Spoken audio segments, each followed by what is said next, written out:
Hello everyone. तो आज हम इस वीडियो के द्वारा गुजरात बोर्ड का हिंदी जो कि क्लास 11th का है, इसके हमने सारे चैप्टर्स को पढ़ लिया है, उसके क्वेश्चन आंसर कर लिए हैं। तो अगर आपने इसके सारे चैप्टर नहीं देखे हैं जो भी एग्ज़ाम में आने वाले हैं, तो पहले आप उसे देख लें और उसके क्वेश्चन आंसर को अच्छे से समझ लें। ये क्वेश्चन आंसर आपको समझना है, रटना नहीं है। तो इसे आप अच्छे से समझ लें ताकि आप प्रैक्टिस पेपर बहुत ही आसानी से सॉल्व कर सको। तो इसमें हमने कुछ क्वेश्चंस लिए हैं प्रैक्टिस बेस्ड पर। तो आइए इसे हम स्टार्ट करते हैं।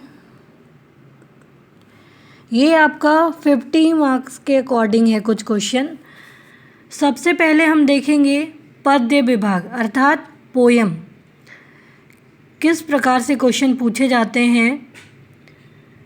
फर्स्ट आपसे पूछा जाएगा एमसीक्यू, निम्नलिखित प्रश्नों के उत्तर सही विकल्प चुनकर लिखें। 1 मार्क का आता है ये। पहले हम लोग सारे बुक वाले क्वेश्चन आंसर लेंगे, लेखन कार्य भी इसमें नहीं है। तो जितने भी बुक के क्वेश्चन हैं, समानार्थी विलोम, ये सारे आएंगे इसमें।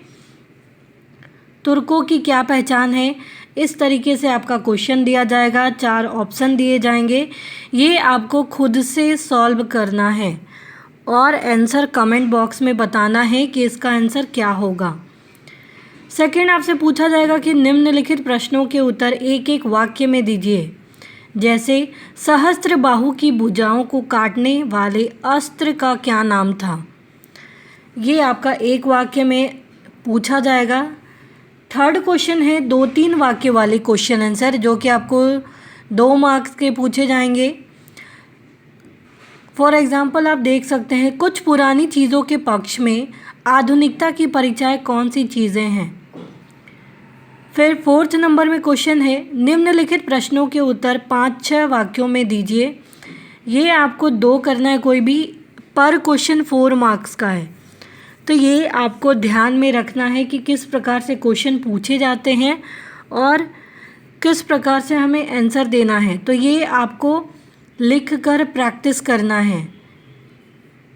फर्स्ट आपसे पूछा जा सकता है, ज़रूरी नहीं है कि यही क्वेश्चन आएंगे, सिर्फ आपको एक तरीका बताया जा रहा है। फर्स्ट है हिंदू व मुस्लिम धर्म की क्या स्थिति है, पद के आधार पर बताइए। सेकंड, अब्राहम लिंकन क्यों चाहते हैं कि उनका पुत्र पुस्तकों के भंडार को जाने। या एक ऑप्शन इसके अलावा दिया है कि परशुराम जी का क्रोध शांत करने के लिए श्री राम जी ने क्या कहा। तो या तो आप ये अटेम्प्ट करेंगे या तो फिर ये। नेक्स्ट क्वेश्चन आपका गद्य विभाग से जितने भी स्टोरी है वो सेम, उसमें भी इसी प्रकार के क्वेश्चन पूछे जाते हैं। पहले विकल्प वाले, सेकंड में 1 वाक्य वाले, थर्ड में 2-3 वाक्य वाले और फोर्थ में 5-6 वाक्य वाले।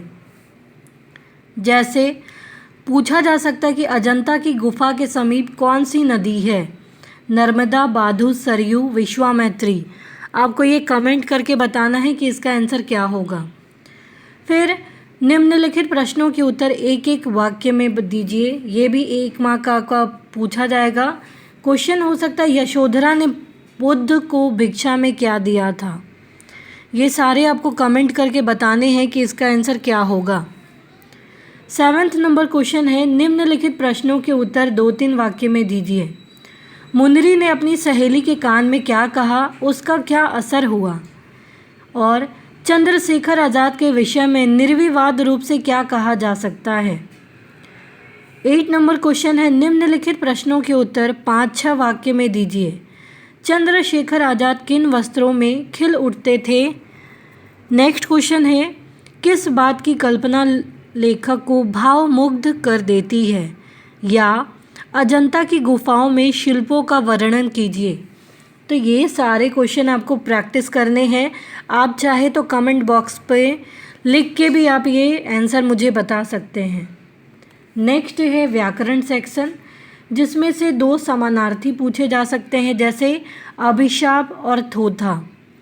फिर विलोम शब्द, जिसके ऑपोजिट आपको लिखना होता है, और समानार्थी, जिसमें सेम मीनिंग निकलने वाले शब्द हमें लिखने होते हैं। जैसे विशुद्ध और झुकाना का विलोम लिखना है, प्रत्यय अलग करके बताना है, जैसे चाहने वाली और नारित्व। नेक्स्ट है उपसर्ग अलग करके बताएं, बेबस और आजीवन।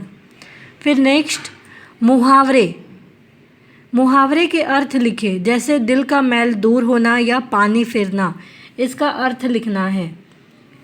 लास्ट क्वेश्चन आपका हिंदी के विविध रूप से लिया गया है, जिसमें किन किन देशों में भारतीय मूल के लोग हिंदी का प्रयोग कर रहे हैं, या स्वाधीनता आंदोलन में हिंदी का क्या महत्व है। ये आपको कुछ क्वेश्चन पूछे जा सकते हैं इस तरीके से। तो ये आपको प्रैक्टिस बेस्ड क्वेश्चन बताए जा रहे हैं, ज़रूरी नहीं है कि आपके यही क्वेश्चन आए। तो आपको ज़्यादा से ज़्यादा क्वेश्चन के प्रैक्टिस करने हैं, खुद से लिखने की, रट कर लिखना नहीं है आपको। तो ज़्यादा से ज़्यादा आप इस तरीके के क्वेश्चन को लिख कर प्रैक्टिस करें, ताकि आपको आपकी गलती का भी पता चले। उम्मीद है आपको ये वीडियो समझ में आया होगा। तो प्लीज़ आप इस वीडियो को लाइक करना, शेयर करना, सब्सक्राइब करना एंड कमेंट करना ना भूलें। Thank you.